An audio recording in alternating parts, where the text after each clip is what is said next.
अस्सलाम वालेकुम एवरीवन, कैसे हैं आप सब लोग। उम्मीद है खैरियत से होंगे। मैं हूं डॉक्टर हसीब और आप देख रहे हैं जी मेरा ऑफिशियल यूट्यूब चैनल। अच्छा जी, आज का जो टॉपिक है उस पर डिस्कस करके बात करके मुझे तो बहुत दुख हो रहा है।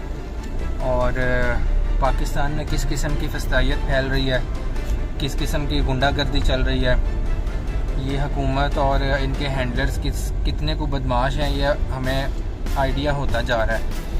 और उसी बदमाशी और उसी जो एक ऑक्यूपेशन और उसी टेररिज्म का जो एक नया एक स्टेप आया है वो भी कल परसों हुआ है। और मैं जल्दी से उसके बारे में बता दूं। न्यूज़ में वैसे तो मोस्टली लोगों ने देख लिया होगा। पीटीआई के जो ऑफिशियल स्पोक्स पर्सन है रऊफ़ हसन साहब, वो कल एक चैनल को इंटरव्यू देके वहाँ प्रोग्राम करके आ रहे थे। और चैनल था जी GNN, जिनका हेडक्वार्टर इस्लामाबाद में है।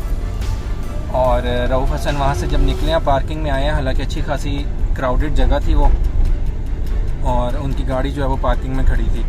सिर्फ मेन गेट से निकल के पार्किंग में जाते तक उनके ऊपर जी कल हुआ है कातिलाना हमला। और उस हमले के अंदर रऊफ़ हसन साहब जो है वो शदीद ज़ख्मी हुए हैं। अच्छा, सीन कुछ ऐसे है कि हमला करने वाले 4 लोग थे तकरीबन, और 2 लोग जो थे वो वीडियोस बना रहे थे। यानी कि ये बड़ा प्लान्ड और सही तरह उन्होंने एंगलाइज किया हुआ था कि किस वक्त हमने अटैक करना है और क्या करना है। अब जो अटैकर्स थे वो आए हुए थे ख्वाजा सरा के रूप में, लेकिन अगर उसकी डिटेल में डिस्कस किया जाए तो वो ख्वाजा सरा लग नहीं रहे थे। वो लग रहा था कि बहरूपिये थे, क्योंकि ख्वाजा सराओं के जो रावलपिंडी वाली साइड के जो गुरु हैं उनका भी स्टेटमेंट आ गई और उन्होंने इस वाक़े से जो है वो बिल्कुल अपने आप को आज़ाद किया और उन्होंने कहा कि हमारा इससे कोई ताल्लुक़ नहीं है। और अगर वीडियो में भी देखी जाए तो जो ख्वाजा सरा होते हैं वो हमारे माशरे का एक कह लें पिसा हुआ तबका होते हैं। उनका एक स्पेसिफ़िक लाइफ स्टाइल होता है, उनकी ड्रेसिंग एक स्पेसिफ़िक होती है चादर और दुपट्टा लेने का जो तरीका है वो बड़ा स्पेसिफ़िक होता है। उनकी बॉडी लैंग्वेज, उनके कपड़े, उनके जूते, मेकअप करने का स्टाइल वो बड़ा एक डिफरेंट सा होता है। वो पता लग जाता है कि ख्वाजा सरा है।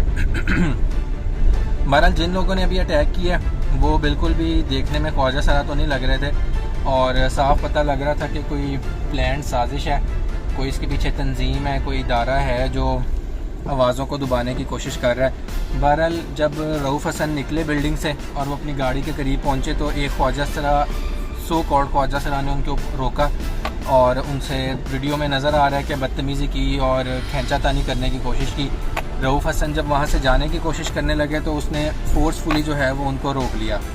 उसके बाद क्या होता है कि वही जो ख्वाजा सरा जो उनसे बात कर रहा होता है अभी, तो पीछे से 3 और लोग आ जाते हैं और वो रऊफ़ हसन को जो है वो ज़बरदस्ती पकड़ लेते हैं।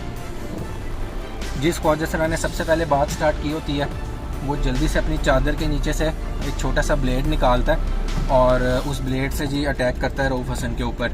कोशिश उसकी यही थी कि जो ब्लेड है वो उनकी जो शहरग है, जिसको कैरोटिड आर्टरी कहते हैं, उसके ऊपर मार सके, लेकिन अनफॉर्चुनेटली बल्कि फॉर्चुनेटली वो नहीं लगा और उसका निशाना मिस हो गया। जो ब्लेड है वो रऊफ़ हसन साहब का जो राइट चीक है उसके ऊपर लगा और उसमें अच्छा खासा गहरा जो है वो ज़ख़म आया है। और बता रहे हैं कि तकरीबन 12 या शायद 19 उसके ऊपर स्टिचेस लगे हैं, क्योंकि काफ़ी डीप जो था वो वूंड था। बहरहाल मुल्क के अंदर जो हालात हैं वो आपके सामने हैं। पिछले कुछ अरसे से रऊफ़ हसन जो है वो बड़ी क्रिटिकल किस्म की कॉन्फ्रेंसेस कर रहे हैं और प्रेस कॉन्फ्रेंस के अंदर वो काफ़ी स्ट्रेट फॉरवर्ड और बोल्ड बातें कर रहे हैं। तो शायद यही वजह लग रही है कि उनकी आवाज़ को जो है वो बंद करने की कोशिश की जा रही है। और हमने देखा है कि पास्ट में भी जो लोग बोल्ड बातें करते हैं जैसे अरशद शरीफ थे, उनके पास बहुत से एविडेंस थे, बहुत बोल्ड बातें की, उनको उन्होंने मरवा दिया। फिर इमरान रियाज को पकड़ के मारा, समी इब्राहिम के ऊपर ऐसे अटैक करवाया, फिर जो PTI के बड़े लीडर्स हैं सारों को मारा है पकड़ के। तो ये एक बड़ा ही गंदा और नंगा निज़ाम चल रहा है पाकिस्तान में।